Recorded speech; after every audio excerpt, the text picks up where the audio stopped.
नमस्कार दोस्तों, आपकी अपनी YouTube चैनल जीके फास्ट में आपका फिर से स्वागत है।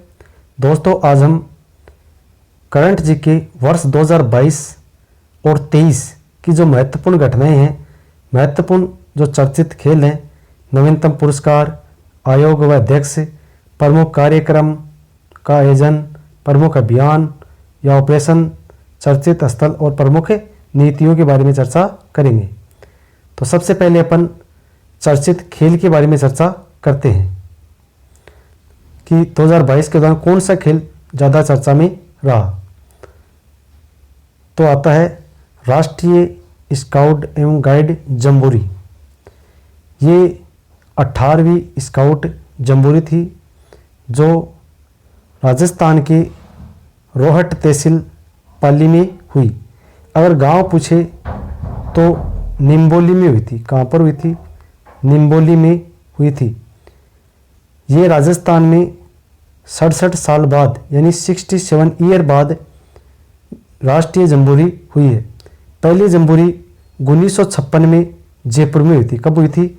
1956 जयपुर। अब अगर आपसे पूछ रहे कि राजस्थान में सबसे पहली बार स्काउट जम्बूरी कब हुई, तो 1956 में। और कहाँ हुई थी? जयपुर में हुई थी। 18वीं स्काउट गाइड जम्बूरी का आयोजन 4 जनवरी 2023 से 10 जनवरी 2023 तक किया गया। इसका उद्घाटन राष्ट्रपति द्रौपदी मुर्मू के द्वारा किया गया था। इसकी जो थीम थी वो थी शांति के साथ प्रगति। शांति के साथ प्रगति।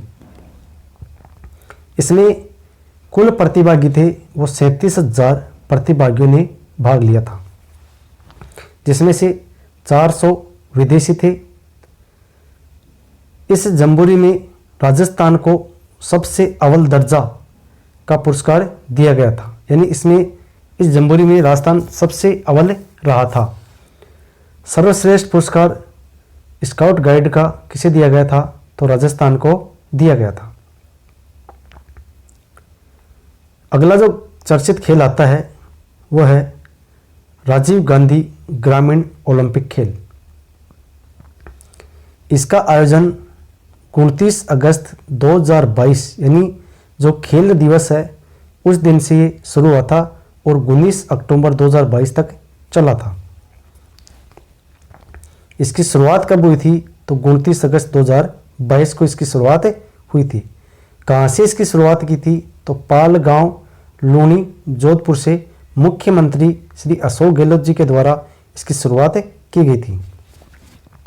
इसका समापन 20 अक्टूबर 2022 को किया गया। कहाँ पर हुआ था? SMS स्टेडियम जयपुर में। ये खेल का जो शुभंकर था वो था शेरू। यानी इस खेल का शुभंकर किसे बनाया गया था? तो शेरू को बनाया गया था। और इसका जो थीम सॉन्ग था वो था चालो चालो रे साथीड़ा। ये इसका थीम सॉन्ग था। किसने लिखा था? तो मित्रोदय गांधी के द्वारा यह सॉन्ग लिखा गया था। कौन सा? चालो चालो रे साथीड़ा। ये 4 चरणों में हुआ था, जिसमें ग्राम स्तर पर, ब्लॉक स्तर पर और जिला स्तर और राज्य स्तर, इन 4 स्तरों पर यह खेल का आयोजन हुआ था। इसमें कुल 30 लाख खिलाड़ी भाग लिए थे। कितने खिलाड़ी? 30 लाख खिलाड़ियों ने भाग लिया था, जिसमें 20 लाख पुरुष थे और 10 लाख महिला थी। यानी 20 मेल थे और 10 फीमेल थी। इन 30 लाख खिलाड़ियों में सर्वाधिक खिलाड़ी किस जिले के थे? तो सर्वाधिक खिलाड़ी भीलवाड़ा के थे। विजेता को जो राशि दी गई वो कितनी थी? 40 करोड़। कुल टीमें ने कितनी भाग ली? तो 2,21,055 टीमें भाग ली। सर्वाधिक टीमें कहाँ की थी? तो सर्वाधिक टीमें भीलवाड़ा की थी। अगर आपसे पूछ ले तो सर्वाधिक खिलाड़ी भीलवाड़ा का और सर्वाधिक टीम भी भीलवाड़ा की। अब आगे बात करते हैं इसमें कौन कौन से खेल थे। तो अपन इसकी खेलों की बात करें तो इसमें कुल 6 खेल थे। Kabaddi, volleyball, tennis ball, cricket, hockey, ये महिला और पुरुषों के लिए थी। खो खो जिसमें केवल बालिका वर्ग, शूटिंग बॉल में केवल बालक वर्ग। तो ये 6 खेल थे। इनसे अभी एग्जाम में क्वेश्चन पूछे गए, सेकंड ग्रेड में पूछा गया है, चारों पांचों पेपरों में इस खेल से पूछे गए कि कौन सा खेल शामिल नहीं है। तो आगे भी यहाँ से क्वेश्चन पूछे जाने की संभावना है। अगला खेल अपन चर्चा करते हैं, वो आता है राष्ट्रमंडल खेल। राष्ट्रमंडल खेल 2022 कौन सा संस्करण था? तो ये 22वां संस्करण था। कब हुआ? 28 जुलाई 2022 से 8 अगस्त 2022 तक हुआ था। कहाँ हुआ था? तो बर्मिंघम इंग्लैंड में हुआ था। इसमें राजस्थान के कौन से खिलाड़ी भाग लिए? तो इसमें राजस्थान के 3 खिलाड़ी ने भाग लिया था। कितने खिलाड़ी ने? 3 खिलाड़ी ने भाग लिया। मंजू बाला जो झुंझुनू जिले से संबंधित है, और ये किस खेल से संबंधित है? तो हेमर थ्रो से मंजू बाला झुंझुनू, हेमर थ्रो। दूसरे जो खिलाड़ी हैं वो है भावना जाट। भावना जाट किस खेल से संबंधित है? तो ये मैराथन या पैदल चाल से संबंधित है, और ये राजस्थान के राजसमंद जिले से संबंधित रखती है। तीसरे जो खिलाड़ी हैं वह है अजय सिंह शेखावत, झुंझुनू से। इनका खेल है वेट लिफ्टिंग, जिसे हम भारोत्तोलन भी कहते हैं। अगला खेल आता है, जो इंपॉर्टेंट चीज़ें हैं वो ध्यान रखनी है, यहाँ से क्वेश्चन पूछे जा रहे हैं लगातार। राजस्थान राज्य क्रीड़ा परिषद के अध्यक्ष कौन है? कृष्णा पूनिया। इन्होंने 2008 में ओलंपिक खेलों में स्वर्ण पदक जीता था। ये डिस्कस थ्रो से संबंधित है। डिस्कस थ्रो से संबंधित कौन है? कृष्णा पूनिया, जो वर्तमान में राजस्थान राज्य क्रीड़ा परिषद के क्या हैं? अध्यक्ष हैं। फिर अगले जो आते हैं वो है राजस्थान राज्य क्रीड़ा संस्थान कहाँ पर स्थित है? जोधपुर में। और राज्य की ये दूसरी स्पोर्ट स्कूल्स है। पहली कहाँ पर है? तो बीकानेर में। कौन सी है? शार्दुल खेल स्कूल। फिर बात आती है राजस्थान क्रिकेट एसोसिएशन के अध्यक्ष कौन है? तो वैभव गहलोत, यानी गहलोत जी के पुत्र हैं वैभव गहलोत, जो दूसरी बार आरसीए के अध्यक्ष बने हैं। फिर वर्तमान में जो खेल मंत्री हैं वो है अशोक चांदना, जिन्हें हाल ही में लीडर ऑफ डिकेड की से सम्मानित किया गया। ये इन्हें पुरस्कार दिया गया, लीडर ऑफ डिकेड। ये बात होगी खेलों की। अब अपन बात करते हैं नवीनतम पुरस्कार की, कौन कौन से नवीन पुरस्कार दिए गए। तो केंद्रीय साहित्य अकादमी के द्वारा राजस्थानी भाषा के क्षेत्र में जो पुरस्कार दिया गया था वो दिया गया था राजस्थानी साहित्य अकादमी पुरस्कार 2021, जो किन्हें दिया गया था? मिठेश निर्मोही को दिया गया था, और जिनकी रचना है मुंगेती।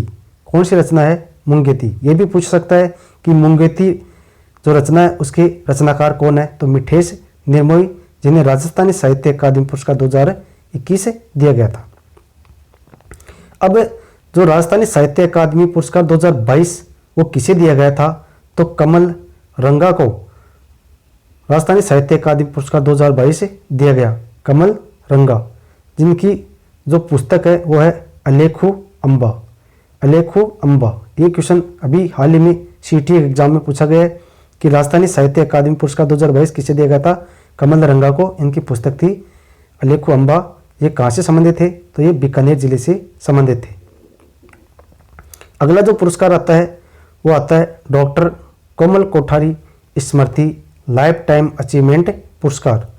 2021 का जो पुरस्कार है वह विजय वर्मा व प्रकाश खड़गे को दिया गया, जबकि 2022 का जो पुरस्कार वह दिलीप भट्ट जो जयपुर से संबंधित है इन्हें दिया गया है। तो 2022 का डॉक्टर कोमल कोठारी स्मृति लाइफ टाइम अचीवमेंट पुरस्कार दिलीप भट्ट को दिया गया, जो जयपुर से संबंधित है।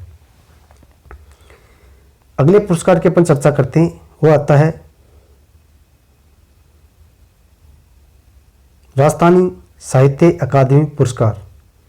राजस्थानी साहित्य अकादमी अनुवाद पुरस्कार 2021 में घनश्याम दास कछावा को दिया गया था, जबकि 2022 का जो राजस्थानी साहित्य अकादमी अनुवाद पुरस्कार मदन गोपाल लड्ढा को दिया गया, जिनका संबंध लोणकरणसर बीकानेर से है। अगला जो पुरस्कार आता है वह है बिहारी पुरस्कार। ये बहुत ही इम्पोर्टेंट है, लगातार एग्जाम में पूछा जा रहा है। तो 31वां बिहारी पुरस्कार मधु कांकरिया को दिया गया था। किसको दिया गया था? मधु कांकरिया, जिनकी रचना है हम यहाँ थे। ये पुरस्कार के फाउंडेशन के द्वारा दिया जाता है। के फाउंडेशन की स्थापना कब हुई थी? 1991 में हुई थी। और इसके तहत कितने रुपए दिए जाते हैं? 2.5 लाख रुपए। तो 32वां बिहारी पुरस्कार डॉक्टर माधव हाड़ा को दिया गया, जिनकी रचना थी चोला पैर सकीरी, माधव हाड़ा। 32वां बिहारी पुरस्कार। अगला जो पुरस्कार आता है वह है इम्पोर्टेंट पुरस्कार है, राजस्थान रत्न पुरस्कार 2022। राजस्थान रत्न पुरस्कार की शुरुआत 2012 में हुई थी। इसके तहत 1 लाख रुपए की इनामी राशि दी जाती है। ये पुरस्कार भारत रत्न की तरह है। भारत में भारत रत्न दिया जाता है, उसी प्रकार राजस्थान रत्न दिया जाता है। इसकी शुरुआत 2012 में हुई थी। 2022 में ये पुरस्कार 6 व्यक्तियों को मिला था। 6 व्यक्ति कौन कौन से? तो दलवीर भंडारी, जिनका संबंध कहाँ से है? जोधपुर से। ये अंतर्राष्ट्रीय न्यायालय नीदरलैंड हेग में क्या है? ये तो न्यायाधीश है। दूसरे हैं RM लोढ़ा, जिनका संबंध भी जोधपुर से। ये राजस्थान हाईकोर्ट के क्या रहे हैं? जज हैं। फिर है तीसरा है सीन कौफ निजाम, जो जोधपुर से संबंधित है और ये साहित्यकार है।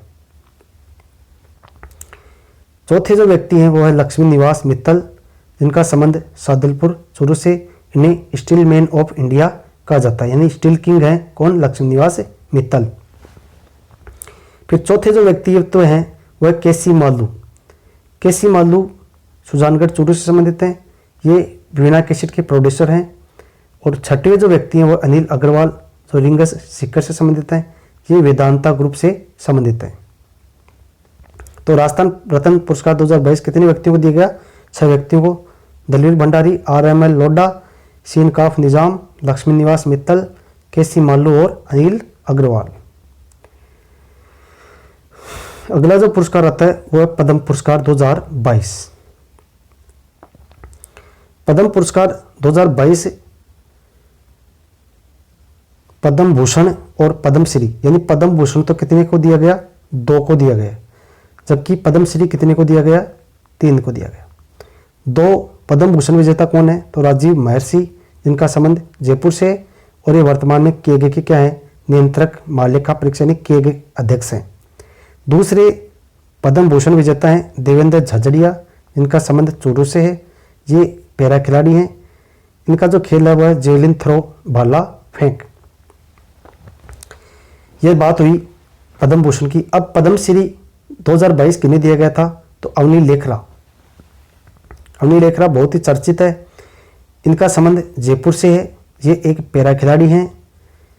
इनका जो खेल है वह शूटिंग या निशानेबाजी से। 2021 का इन्हें मेजर ध्यानचंद खेल रत्न पुरस्कार दिया गया।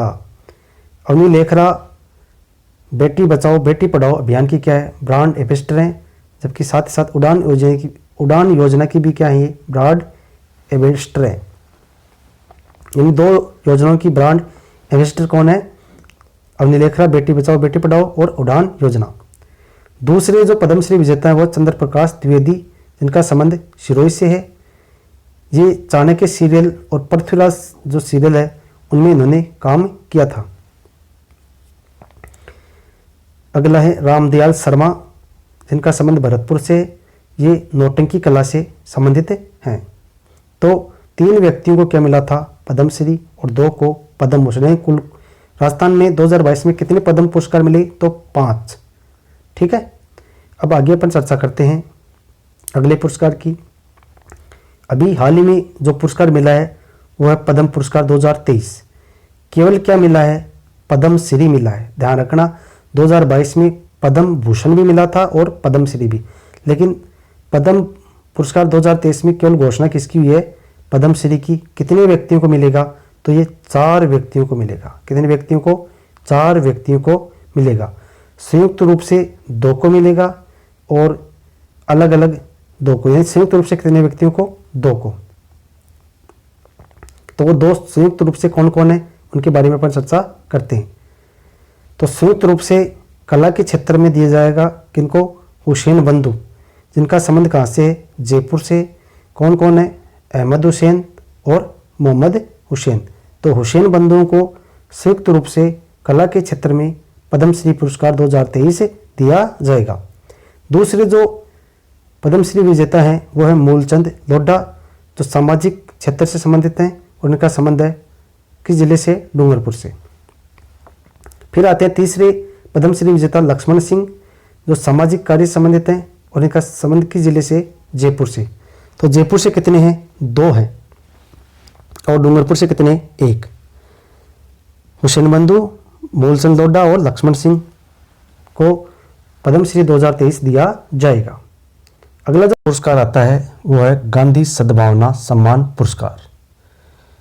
गांधी सद्भावना पुरस्कार 2022, इसकी घोषणा हुई थी बजट 2022-23 में। इसके तहत 5 लाख रुपए और प्रशस्ति पत्र दिया जाता है। कितने व्यक्तियों को दिया गया 2022 का गांधी सद्भावना पुरस्कार? तो 5 व्यक्तियों को दिया गया। इसमें 2 राजस्थान के थे, नेमीचंद भावुक जो जोधपुर के हैं, जिन्हें मरणोपरांत दिया गया। दूसरे हैं D.R. मेहता, जिनका संबंध जयपुर से है। ये श्री D.R. मेहता जयपुर। तीसरे हैं श्री S.N. सुब्बाराव बेंगलुरु से, इन्हें भी मरणोपरांत दिया गया। और चौथे हैं कुमार प्रशांत दिल्ली से, इन्हें फिर तो 5वें अमरनाथ भाई वाराणसी। तो 5 व्यक्तियों को दिया, जिनमें 2 मरणोपरांत हैं। कब दिया जाता है? तो ये कब दिया गया? 2 अक्टूबर 2022, यानी गांधी जयंती को ये पुरस्कार दिया गया था। किसके द्वारा दिया जाता है? तो राजस्थान सरकार के द्वारा जाता है। राजस्थान देश का पहला राज्य जिसने अहिंसा व सद्भावना विभाग का गठन किया है। ये पहला गांधी सद्भावना पुरस्कार था। अगला जो पुरस्कार आता है वो है राष्ट्रीय शिक्षक पुरस्कार 2022। ये 5 सितंबर 2022 को दिया गया। किन्हें दिया गया था? दुर्गाराम मुवाल उदयपुर से, सुनीता गुलाटी बीकानेर। इन 2 शिक्षकों को राष्ट्रीय शिक्षक पुरस्कार 2022 दिया गया। अगला जो पुरस्कार आता है वह नारी शक्ति पुरस्कार 2021। ये पुरस्कार 2022 में दिया गया, जबकि पुरस्कार 2021 का 2022 में दिया गया। किसे दिया गया? बैतुल बेगम को। इनका संबंध किस जिले से? जयपुर से। ये एक मांड गायिका है। अगला पुरस्कार आता है मथुरा दास माथुर अवार्ड, जो 29वां पुरस्कार है। ये 6 सितंबर 2022 को दिया गया। क्रिकेट जगत का सबसे बड़ा पुरस्कार है। किन्हें दिया जाता है? तो पुरुषों को दिया जाता है। ये ध्यान रखना कि मथुरा दास माथुर अवार्ड किन्हें दिया जाता है? पुरुषों को दिया जाता है। इसमें 3 व्यक्तियों को मिला है। सीनियर वर्ग में अनिकेत चौधरी, जो जयपुर से संबंधित हैं। जूनियर वर्ग में अनिरुद्ध, जिनका संबंध उदयपुर से। और सब जूनियर वर्ग में रोहन राजभर को मिला, जो जयपुर से संबंधित है। अगला जो पुरस्कार आता है, इसमें एक बात ध्यान रखना कि जो सुंदर कांति जोशी अवार्ड है, ये महिला क्रिकेटरों को दिया जाता है। अगला जो पुरस्कार है वह राजस्थान उद्योग पुरस्कार 2022। ये पुरस्कार राजस्थान हस्तशिल्प रत्न अवार्ड किन्हें दिया गया? तो रामस्वरूप शर्मा को दिया गया, जो जयपुर से संबंधित हैं। और राष्ट्रीय बुनकर रत्न अवार्ड माधुराम को दिया गया, जो जैसलमेर से संबंधित हैं। तो हस्तशिल्प अवार्ड किन्हें दिया गया? रामस्वरूप शर्मा को, जबकि राजस्थान बुनकर रत्न अवार्ड माधुराम जैसलमेर को दिया गया। ये बात हुई कौन से अवार्ड की? राजस्थान उद्योग पुरस्कार 2022 हस्तशिल्प और बुनकर क्षेत्र में। अब तीसरा जो अगला पुरस्कार आता है वो है सर्वश्रेष्ठ विधायक। किन्हें चुना गया? तो बाबूलाल, जो झाड़ोल से बीजेपी के सांसद हैं, बीजेपी के विधायक हैं। और जो मंजू देवी मेघवाल, ये जाइल नागौर से कांग्रेस की विधायक हैं। तो इन्हें, इन दोनों को सर्वश्रेष्ठ विधायक 2022 चुना गया है। अगला जो पुरस्कार आता हुआ है अर्जुन अवार्ड 2022 ओम प्रकाश मिठारवाल को दिया गया, जो श्रीमाधोपुर सीकर से संबंधित हैं। उनका खेल है निशानेबाजी। अगला जो सम्मान आता है, पुरस्कार है, वो है जयपुर साहित्य सम्मान डॉक्टर फतेह सिंह भाटी को दिया गया। इनकी पुस्तक है उम्मादे। उम्मादे जैसलमेर के शासक की पुत्री थी राव लोणकरण, जिनकी पुत्री थी। इन्हें रूठी रानी कहा जाता है, इन्हें महासती भी कहा जाता है। ये मारवाड़ के शासक राव मालदेव की पत्नी थी। ये रूट कर कहाँ पर रही थी?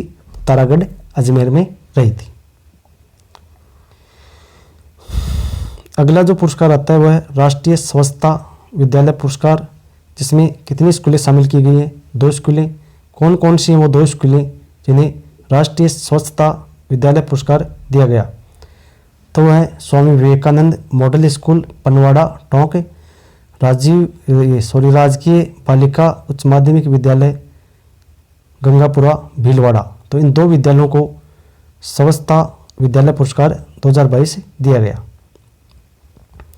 अगला पुरस्कार है राष्ट्रीय गोपाल रत्न पुरस्कार 2022, 2 श्रेणी में दिया गया। प्रथम श्रेणी में गोपाल राणा ओडिशा को, और द्वितीय श्रेणी में हरि सिंह गोदारा, जो गंगानगर से संबंधित है। तो राजस्थान के जो व्यक्तित्व है वह हरि सिंह गोदारा गंगानगर से, जिन्हें द्वितीय श्रेणी में राष्ट्रीय गोपाल रत्न पुरस्कार 2022 से दिया गया। अगला जो आते हैं वो है, अपन बात करते हैं प्रमुख आयोग व अध्यक्ष की। तो सबसे पहले अपन बात करते हैं राजस्थान लोक सेवा आयोग आरपीएससी। इसके प्रथम अध्यक्ष एसके घोष हैं, वर्तमान में संजय श्रोत्री हैं। आरपीएससी की स्थापना 1949 में हुई थी। अगला जो आता है वो है राज्य मुख्य सचिव। इसके बारे में अपन बात करें तो वर्तमान में जो मुख्य सचिव है उषा शर्मा, ये राज्य की दूसरी महिला मुख्य सचिव है, जबकि पहली महिला मुख्य सचिव थी कुशाल सिंह। अगला जो आयोग आता है वो है वित्त आयोग। वित्त आयोग के जो प्रथम अध्यक्ष हैं वो है कृष्ण कुमार गोयल। जो वर्तमान में वित्त आयोग चल रहा है वो 6वां वित्त आयोग है, जिसके अध्यक्ष हैं प्रद्युम्न सिंह। वित्त आयोग की स्थापना 1995 में हुई थी। इसका उल्लेख अनुच्छेद 243 आई में किया गया है। अगला जो आयोग आता है वो है राज्य निर्वाचन आयोग। राज्य निर्वाचन आयोग के प्रथम अध्यक्ष थे अमर सिंह राठौड़, और वर्तमान अध्यक्ष हैं मधुकर गुप्ता। मधुकर गुप्ता वर्तमान में राज्य निर्वाचन आयुक्त हैं। राज्य निर्वाचन आयुक्त की नियुक्ति राज्यपाल के द्वारा की जाती है। अगला जो आयोग आता है वो है राजस्थान राज्य महिला आयोग। इसके जो प्रथम अध्यक्ष हैं वह कांता खतूरिया, और वर्तमान में अध्यक्ष हैं रियाना रियाज चिश्ती। अगला जो आयोग आता है वो है सूचना आयोग। जो मुख्य सूचना आयुक्त हैं वो है प्रथम मुख्य सूचना आयुक्त एमडी कोरानी, और वर्तमान में अध्यक्ष हैं, वर्तमान में मुख्य सूचना आयुक्त कौन है? डीबी गुप्ता। जबकि जिन्हें सूचना आयुक्त नियुक्त किया गया है वह एमएल लाठर हैं, जबकि मुख्य सूचना आयुक्त कौन है? डीबी गुप्ता है, देवेंद्र भूषण गुप्ता। अगर अपन बात करते हैं मुख्य न्यायाधीश की, तो वर्तमान में मुख्य न्यायाधीश कौन है? तो पंकज मित्तल हैं, जो 40वें मुख्य न्यायाधीश हैं। पहले मुख्य न्यायाधीश थे कृष्णकांत वर्मा। कृष्णकांत वर्मा राजस्थान के प्रथम मुख्य न्यायाधीश थे, और वर्तमान में पंकज मित्तल जो कौन से हैं? 40वें। पुलिस महानिदेशक की बात करें तो वर्तमान में पुलिस महानिदेशक हैं उमेश मिश्रा। राजस्थान में 3 जिलों में पुलिस कमिश्नरेट बनाई गई है। 2 में पहले थे जयपुर जोधपुर, अब नवीन बनी है कोटा। तो क्वेश्चन आपसे पूछा जा सकता है कि राजस्थान में किस जिले में नवीन पुलिस कमिश्नरेट घोषित किया गया तो कोटा को। अब अपन बात करते हैं प्रमुख ऑपरेशन, कार्यक्रम और महोत्सव की। ऑपरेशन चला था ऑपरेशन सरद हवा, जो भारत पाकिस्तान की जो सीमा है उस पर चलाया गया था। किसके द्वारा? बीएसएफ के द्वारा, सीमा सुरक्षा बल के द्वारा ऑपरेशन सरद हवा। ये अंतर्राष्ट्रीय सीमा पर बनाने वाले जिलों पर जासूसी कार्यों को रोकने के लिए चलाया गया था। यानी हर बार सीमा से घुसपैठ होती है तो उसे पर लगाम लगाने के लिए ये ऑपरेशन चलाया गया था। दूसरा ऑपरेशन चला था ऑपरेशन सरहद। ये राजस्थान पुलिस के द्वारा चलाया गया, जबकि ऑपरेशन सरद हवा बीएसएफ के द्वारा चलाया गया था। थोड़ा ये ध्यान रखना, ये सरद हवा है जबकि ये सरहद है। अगला आता है टीबी मुक्त अभियान। टीबी मुक्त अभियान 15 अगस्त 2022 से 24 अप्रैल 2023 तक राजस्थान को क्या करना है? टीबी मुक्त राजस्थान घोषित करना है। जो भारत ने टीबी मुक्त, यानी भारत को टीबी मुक्त करने का लक्ष्य रखा गया 2025। अगला अभियान आता है घर घर पंचायत अभियान। घर घर पंचायत अभियान 15 जनवरी 2023 से शुरू हुआ। ये पुनखर गांव अलवर से शुरू हुआ। किसने शुरू किया था? तो टीकाराम जूली, जो मंत्री महोदय, उनके द्वारा ये हर घर घर पंचायत अभियान शुरू किया गया था। अगला आता है जयपुर इंटरनेशनल फिल्म फेस्टिवल। ये 15वां संस्करण है। कहाँ हुआ था? जयपुर में हुआ था 6 जनवरी से 10 जनवरी 2023 के मध्य।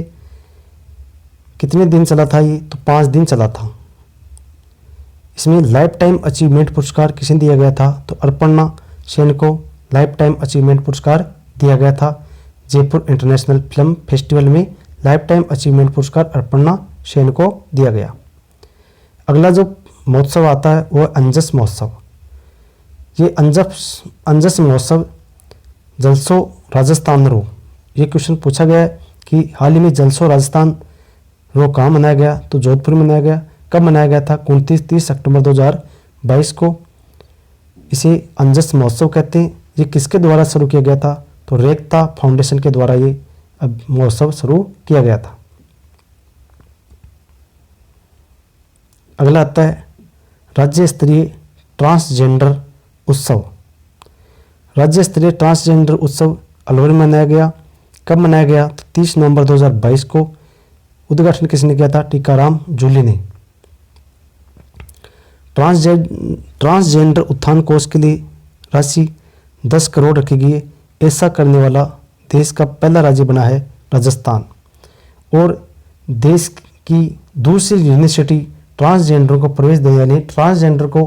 प्रवेश देने वाली राज्य की पहली और देश की दूसरी यूनिवर्सिटी बनी है डॉक्टर जय नारायण व्यास यूनिवर्सिटी जोधपुर। आगे अपन चर्चा करते हैं G20 शेरपा आयोजन। G20 देशों का जो शेरपा आयोजन हुआ था वो 4 से 7 दिसंबर 2022 को उदयपुर में हुआ था। जबकि अब जो होगा वो फरवरी में 2023 में जोधपुर में होगा। कहाँ पर होगा? जोधपुर में G20 देशों की क्या होगा? सम्मेलन होगा, जोधपुर में आयोजित किया जाएगा। अब बात करते हैं आगे Rajiv Gandhi fintech digital university. इसकी आधारशिला 13 नवंबर 2022 को रखी गई। कहाँ पर रखी गई? तो करवड़ गांव जोधपुर में रखी गई।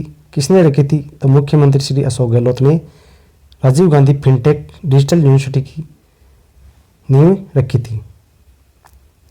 इसके तहत 675 करोड़ रुपए फिनटेक यूनिवर्सिटी पर खर्च किए जाएंगे। जबकि फिनटेक पार्क कहाँ पर स्थित है? जोधपुर में स्थित है। फिनटेक यूनिवर्सिटी जोधपुर में और फिनटेक पार्क जयपुर में स्थित है। अगले पर बात करते हैं 19 नरसिंह राज के महाविद्यालयों का शिलान्यास किया गया है 22 नवंबर 2021 को। पाली से किसने किया था? मुख्यमंत्री अशोक गहलोत जी ने किया था। बजट 2022-23 के तहत 33 नर्सिंग महाविद्यालयों की ओर क्या की गई है? घोषणा की गई है। अब अपन बात करते हैं कुछ चर्चित स्थानों की। चर्चित स्थानों में बात करें तो धनौरा गांव धौलपुर में है। ये देश का पहला स्मार्ट विलेज है।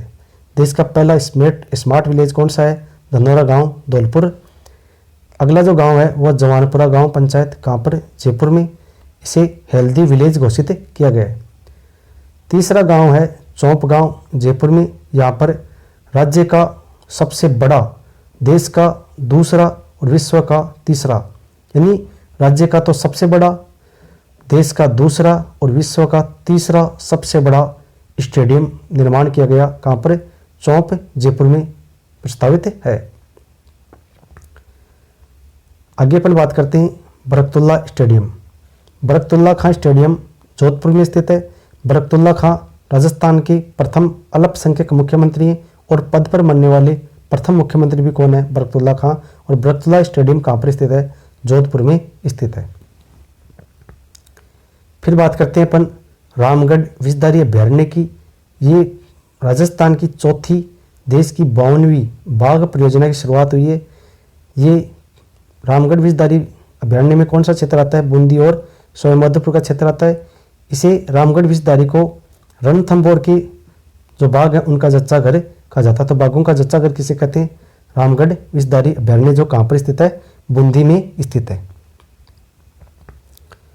फिर बात आती है, अगला जो क्षेत्र है वो है जामडोली। जामडोली में जयपुर में स्थित है। यहाँ पर बाबा आमटे दिव्यांग विश्वविद्यालय की क्या की गई है? स्थापना की गई है। अगला है देवतलाई गांव। देवतलाई गांव कहाँ पर स्थित है? भीलवाड़ा में। यहाँ पर सोने की क्या मिले हैं? भंडार मिले हैं। नवीन भंडार कहाँ मिले हैं? देवतलाई गांव भीलवाड़ा में। चांदगढ़ गांव भीलवाड़ा में। यहाँ पर लो एस्क के साथ चांदी के भी क्या मिले हैं? अवशेष मिले हैं। तो ये कहाँ पर है? चांदगढ़ भीलवाड़ा। लो एस्क व चांदी के अवशेष मिले। देवतलाई में सोने के नवीन भंडार मिले। रोयल प्रदेश सीकर में जो रोयल गांव है वहाँ पर यूरेनियम के नवीन भंडार मिले हैं। उसके बाद अपन बात करें गोडवार पर्यटन की, जिसमें पाली, सिरोही, जालौर, बाड़मेर, इन 4 जिलों को गोडवार पर्यटन में शामिल किया गया है। उत्तर तलाई जो एयरपोर्ट है ये कहाँ पर स्थित है? बाड़मेर में स्थित है। इसे सिविल एयरपोर्ट घोषित किया गया है। अगला जो क्षेत्र आता है वो है रणखार। रणखार जालौर में स्थित है, चितवाना तहसील में। ये 16वां कंजर्वेशन रिजर्व है। वर्तमान में अगर आपसे पूछे कि राजस्थान में वर्तमान में कुल कितने रिजर्व हैं, तो वर्तमान में 20 रिजर्व हैं। अगला जो आता है दुर्गा क्षेत्र। दुर्गा क्षेत्र कहाँ पर है? बाड़मेर में। यहाँ से नवीन तेल कुआं खोजा गया। कौन सा? दुर्गा, जो बाड़मेर में स्थित है। अगला जो आता है आमागढ़ क्षेत्र, ये जयपुर में स्थित है। यहाँ पर लेपर्ड सफारी शुरू की गई है और इसमें ही Jhalana leopard safari Jaipur, Jhalana leopard safari, और वर्तमान में आमागढ़ जयपुर लेपर्ड सफारी। फिर अगला जो चर्चित स्थान है वह है मांडल गांव पंचायत, भीलवाड़ा में है। ये प्रदेश की पहली ग्राम पंचायत है जहां बिजली के तारों को क्या किया गया है? अंडरग्राउंड बिछाया गया है। फिर जो क्षेत्र चर्चित है वह है लाखासर, बीकानेर, सतीपुरा, हनुमानगढ़। यहाँ से पोटास के नवीन भंडार मिले हैं। फिर आती है बात भूंगरा गांव की। ये जोधपुर में स्थित है। यहाँ पर हाल ही में गैस त्रासदी हुई थी जिसमें करीब 25 से ज़्यादा लोग मारे गए थे। भालोजी जयपुर। भालोजी जयपुर में प्रधानमंत्री कुसुम योजना के तहत प्रथम सौर ऊर्जा प्लांट स्थापित किया गया है। कहाँ पर? भालोजी जयपुर में। किस योजना के तहत? प्रधानमंत्री कुसुम योजना के तहत। बड़ला गांव जोधपुर, विश्व का सबसे बड़ा सौर प्लांट स्थापित किया गया है। खेवना गांव बूंदी, ये राज्य का प्रथम ODF प्लस आदर्श गांव घोषित किया गया। किसे? खेरोना बूंदी को। जाहोता जयपुर, ये राज्य का प्रथम ODF प्लस गांव है, जबकि ODF प्लस आदर्श गांव कौन है? खेरोना बूंदी। जाहोता उदयपुर राज्य का प्रथम ODF प्लस गांव है। आगे अपन चर्चा करते हैं कुछ सैन्य अभ्यासों की। इसमें गरुड़ सेवन संयुक्त सैन्य अभ्यास है जो भारत फ्रांस की जो वायुसेना थी इनके मध्य हुआ था। कहाँ हुआ था? जोधपुर में। 26 अक्टूबर से 12 नवंबर 2022 तक। अगला अभियान था महाजन फायरिंग बीकानेर। यहाँ पर जो अभियान हुआ वह आस्ट्रा हिंद 2022 अभियान हुआ। जो सैन्य अभ्यास था किनके मध्य हुआ, ऑस्ट्रेलिया और भारत के मध्य 28 नवंबर से 11 दिसंबर 2022 के मध्य हुआ था। तो यही पूछ लेता है कि आस्ट्रा हिंद 2020 यानी 22 अभियान कहाँ हुआ था, तो महाजन फील्ड रेंज बीकानेर में स्थित है, यहाँ पर यह अभियान हुआ था। अगला जो चर्चित स्थान है वो है अन्नपूर्णा माता रोपवे। कहाँ पर, खोले वाले बाला हनुमान जी मंदिर जयपुर, यानी खोले वाला बालाजी का जो मंदिर जयपुर में है, वहाँ पर प्रदेश का 5वां और जयपुर का दूसरा रोपवे स्थापित किया गया है। प्रदेश का पहला स्वचालित रोपवे कौन सा है, अन्नपूर्णा माता रोपवे। जबकि राजस्थान का प्रथम रोपवे कौन सा है, सुंदा माता जालोर रोपवे। आगे अपन चर्चा करते हैं पंचभद्रा रिफाइनरी की। Panchbhadra refinery Hindustan Petroleum Corporation Limited और राज्य सरकार, इन दोनों की जो राशि है वह 74:26। ये हिस्सा बार बार पूछा जाता है। तो 26% हिस्सा राजस्थान सरकार का है और 74% हिस्सा HPCL का है। पंचभद्रा रिफाइनरी कहाँ स्थित है, बाड़मेर में स्थित है। ये एक ऑयल रिफाइनरी है। ये B6 मानक की क्या है, रिफाइनरी है। जबकि लोणकरणसर बीकानेर में क्या है, जैतून रिफाइनरी कहाँ स्थित है, लोणकरणसर बीकानेर में स्थित है।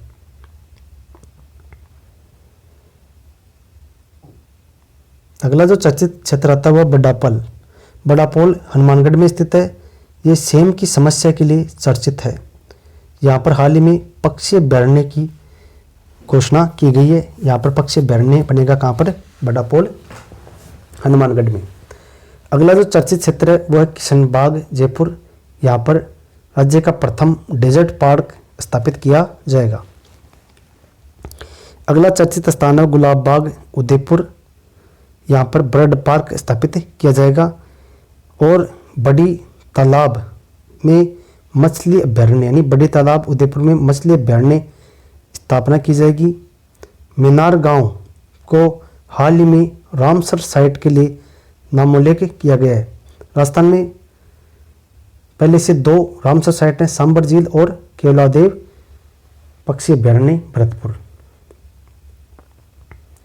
फिर अपन बात करते हैं कुछ प्रमुख अभियानों की, जिसमें आते हैं जयपुर से अपन बात करें तो कौन कौन से अभियान चले थे। तो जयपुर से ऑपरेशन खुशी अभियान, ऑपरेशन आग नन्हे हाथ कलम के साथ, ऑपरेशन क्लीन स्वीप, ऑपरेशन संबल चुप्पी तोड़ो सियानी बनो अभियान, ये जयपुर के द्वारा चलाए गए थे। बीकानेर जिले में कौन से अभियान चले, माटी परियोजना, पुकार अभियान, शक्ति अभियान, सजग आंगनवाड़ी। नागौर में अभियान चले थे रास्ता खोलो अभियान, लाडेसर अभियान, प्रकाश एक शिक्षा, ऑपरेशन प्राणायाम, ऑपरेशन प्राण वायु। ये अभियान कहाँ चले थे, नागौर में चले थे। फिर अन्य जो जिले उनमें कौन कौन से अभियान चले, तो सबसे पहले अपन देखें डूंगरपुर की। तो डूंगरपुर में जो अभियान चला था मेरी पुलिस मेरी दोस्त, ये अभियान डूंगरपुर में चला। दिव्य शक्ति, कॉफी विद कलेक्टर, तो ये तीनों अभियान कहाँ चले थे, डूंगरपुर में चले थे। बांसवाड़ा में पोषण स्वराज अभियान चला।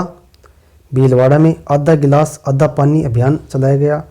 सवाई माधोपुर में गर्ल फ्रेंडली अभियान चलाया गया। बाड़मेर में हरियालो बायतू व मिशन नवाचार चक्र कहाँ चलाया गया अभियान, बाड़मेर में। बाड़मेर कौन कौन से अभियान चले, हरियालो बायतू और मिशन नवाचार चक्र बाड़मेर में चले। अलवर में कौन से अभियान चले, तो अलवर में स्वस्थ बेटी अभियान बाणासुर, सक्षम अभियान दिव्यांग से और उजास अभियान, ये अलवर में चले। अलवर दिव्यांगजन सशक्तिकरण के लिए सर्वश्रेष्ठ जिले का पुरस्कार किन्हें दिया गया, तो अलवर को, यानी दिव्यांगजन के क्षेत्र में कार्य करने के लिए अलवर को सर्वश्रेष्ठ जिले का पुरस्कार दिया गया। और ये किसे मिला था, डॉक्टर जितेंद्र कुमार सोनी को। बूंदी जिले में कौन से अभियान चले, तो बूंदी जिले में एक युद्ध नशे के विरुद्ध के तहत पुरस्कार दिया गया। मिशन सुरक्षित बचपन, ऑपरेशन अस्मिता, बेहतरीन बूंदी, मानस अभियान, ऑपरेशन समानता। तो ऑपरेशन समानता यानी बूंदी को एक युद्ध नशे के विरुद्ध के लिए पुरस्कृत किया गया है। अगले जो अभियान है वो है एक पौधा सुपोषित बेटी के नाम, बीकानेर में। मिशन भीम दौसा से आंचल कार्यक्रम करौली में। स्वच्छ विद्यालय स्वस्थ विद्यालय पाली में चला। नशा ना करेंगे ना नशा करने देंगे कहाँ से चला था? हनुमानगढ़ से। भविष्य की उड़ान सवाई माधोपुर। मुंह बंद रखो अभियान जोधपुर में। विद्युत आपके द्वार जैसलमेर में। जबकि प्रशासन शहरों के संग अभियान 2021 में चला था। ये 31 मार्च 2023 तक चलेगा। प्रशासन शहरों के संग 2021। फिर अभियान है मिशन बुलंदी। अभियान कहाँ चला था? डूंगरपुर में। पढ़ेगा डूंगरपुर, बोलेगा डूंगरपुर। फिर है प्रमुख जो नीतियाँ हैं, तो 2022 में सरकार की कौन कौन सी नीति ली? तो हस्तशिल्प नीति 17 सितंबर 2022 को, जिसमें छोटे जो कामगार हैं उनको बढ़ावा देने के लिए राज्य सरकार के द्वारा हस्तशिल्प नीति की घोषणा की गई। MSME नीति 17 सितंबर 2022 को घोषित की गई। और MSME पार्क कहाँ स्थापित किया जाएगा? दौसा में। फिल्म पर्यटन प्रोत्साहन नीति 8 अप्रैल 2022 को घोषित की गई। 2021 में कौन कौन सी नीति आई, तो इनके बारे में हम चर्चा करते हैं। राजस्थान इको टूरिज्म पॉलिसी 15 जुलाई 2021 को। राजस्थान पर्यटन नीति, प्रथम पर्यटन नीति 2001 में, जबकि नवीनतम पर्यटन नीति 9 सितंबर 2020 को जारी की गई। सौर ऊर्जा नीति, प्रथम सौर ऊर्जा नीति 2011 में, नवीनतम सौर ऊर्जा नीति दिसंबर 2019 में। महिला नीति 2001, पवन ऊर्जा नीति प्रथम 2012 में और नवीनतम दिसंबर 2019 में। विंड हाइब्रिड नीति 2019। आगे अपन चर्चा करते हैं। वन नीति फरवरी 2010 में आई। जल नीति 2010 में। सिलिकोसिस नीति 3 अक्टूबर 2019 को। जनसंख्या नीति प्रथम 1976 में और नवीनतम 2000 में। सड़क नीति 1994 में। प्रथम सड़क नीति कब आई थी? 1994 में आई थी।